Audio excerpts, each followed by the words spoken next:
السلام علیکم جی، مائی نیم از اسما شیخ، welcome to my channel. آج بات کر لیتے ہیں ہم ایک اور اسلامک سائنٹسٹ کے بارے میں، ابو ناصر محمد الفارابی۔ ان ابتدائی اسلامی دانشوروں میں سے ایک تھے جنہوں نے افلاطون اور ارسطو کے عقائد کو مسلم دنیا تک پہنچانے میں اہم کردار ادا کیا۔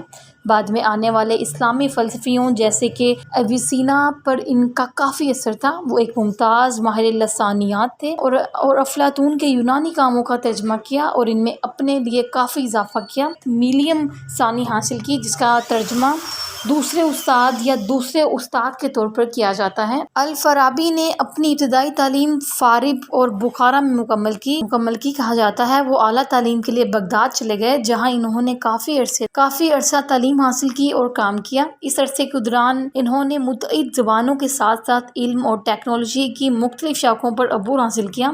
فارابی نے سائنس، فلسفہ، منطق، سماجیات، طب، ریاضی اور موسیقی میں کافی تعاون کیا۔ منطق، سماجیات میں ان کی اہم شراکتیں بھی مانی جاتی ہیں، اور جس کے لیے وہ ایک انسائکلوپیڈسٹ کے طور پر نمایاں ہیں۔ ایک فلسفی کے طور پر فارابی وہ پہلے شخص تھے جنہوں نے فلسفے کو اہلیت سے الگ کیا۔ قرون وسطی سے لے کر اب تک مسلم اور عیسائی دنیا میں کوئی ایسا فلسفی تلاش کرنا مشکل ہوگا جو ان کے خیالات سے متاثر نہ ہوا ہو۔ وہ ایک اعلیٰ ہستی پر یقین رکھتے تھے۔ اس نے عقلی فیکلٹی کو انسان کا واحد حصہ ہونے پر زور دیا جو لافانی ہے، اور اس طرح اس نے عقلی فیکلٹی کی ترقی کو بنیادی انسانی ہدف قرار دے دیا۔ کہا جاتا ہے انہوں نے کسی بھی اسلامی فلسفی کے مقابلے میں سیاسی نظریے پر کافی زیادہ توجہ دی۔ بعد میں اپنے کام میں فارابی نے افلاطونی انداز میں حکمران کے لیے ضروری خصوصیات بیان کی۔ انہوں نے کہا کہ ایک حکمران کو مقامی کردار کے اچھے معیار سے حکومت کرنے کی طرف مائل ہونا چاہیے، اور ایسی حکمرانی کے لیے صحیح رویے کا مظاہرہ کرنا چاہیے۔ الفارابی کے سیاسی فلسفے کے مرکز میں خوشی کا تصور ہے، جس میں لوگ اطمینان حاصل کرنے کے لیے تعاون کرتے ہیں۔ انہوں نے یونانی مثال کی پیروی کی اور خوشی کا اعلیٰ درجہ اس کی مثالی حاکم کے لیے مختص کیا گیا، جس کی روح متحرک عقل کے ساتھ متحد تھی۔ فارابی نے درمیانی عمر کے دانشوروں کے لیے امنگوں کے ایک زبردست ذریعے کے طور پر کام کیا اور اپنے دور کے علم میں بہت زیادہ تعاون حاصل کیا، جس سے مسلم دنیا کے بعد کے فلسفیوں اور مفکرین کے لیے راہ ہموار ہو گئی۔ فارابین عملیات میں نیوپلٹونک اور ارسطو دونوں جہتے ہیں۔ فارابی کے علم کی درجہ بندی کا بہترین ذریعہ ان کی کتاب احسان علوم ہے۔ یہ کافی صافی سے فارابی کی عقائد کو ظاہر کرتا ہے۔ باطنی اور خارجی دونوں ان سب کے ذریعے علم کی اہمیت پر ایک بنیادی ارسطو پر زور دیا جاتا ہے۔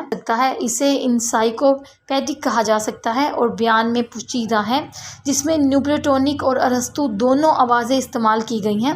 فارابی نے ابتدائی مسلم سماجیات پر کتابیں لکھنے میں بھی حصہ لیا اور موسیقی پر کتاب الموسیقہ، یعنی کہ موسیقی کی کتاب کے نام سے ایک قابل ذکر کتاب لکھی۔ یہ کتاب در حقیقت ان کے دور کی فارسی موسیقی کی نظریے کا مطالعہ ہے، حالانکہ مغرب میں اسے عرب موسیقی پر ایک کتاب کے طور پر متعارف کرایا گیا۔ انہوں نے موسیقی کے نوٹوں کے علم میں حصہ ڈالنے کے لیے کئی آلات موسیقی ایجاد کیے۔ بتایا گیا ہے کہ وہ اپنی مرضی سے لوگوں کو ہنسانے یا رونے کے لیے اپنا ساز اتنا اچھا بجا سکتے تھے کہ فارابی کا مقابلہ، یعنی کہ میننگ آف انٹلیکٹ، موسیقی تھراپی سے متعلق ہے، جہاں اس نے روح پر موسیقی کے علاج کے اثرات پر بات کی۔ فارابی نے اپنی پوری زندگی میں بہت سے دور دراز ممالک کا سفر کیا اور بہت سے تجربات بھی حاصل کیے۔ اس کے نتیجے میں انہوں نے بہت سے تعاون کیے جن کے لیے وہ اب بھی یاد اور تسلیم کیا جاتا ہے۔ بہت سی مشکلات کا سامنا کرنے کے باوجود انہوں نے پوری لگن سے کام کیا اور تاریخ کے مشہور سائنسدان میں اپنا نام روشن کیا۔ ابو نصر محمد فارابی، جو کہ دمشق میں 339 ہجری میں 80 سال کی عمر میں وفات پا گئے۔ جی تو یہ تھی ایک چھوٹی سی انفارمیشن ابو نصر محمد الفارابی کے بارے میں۔ امید کرتی ہوں ویڈیو اچھی لگی ہوگی۔ ویڈیو اچھی لگی ہو تو چینل کو سبسکرائب اور ویڈیوز کو لائک کر دیجیے گا۔ تب تک کے لیے اللہ حافظ۔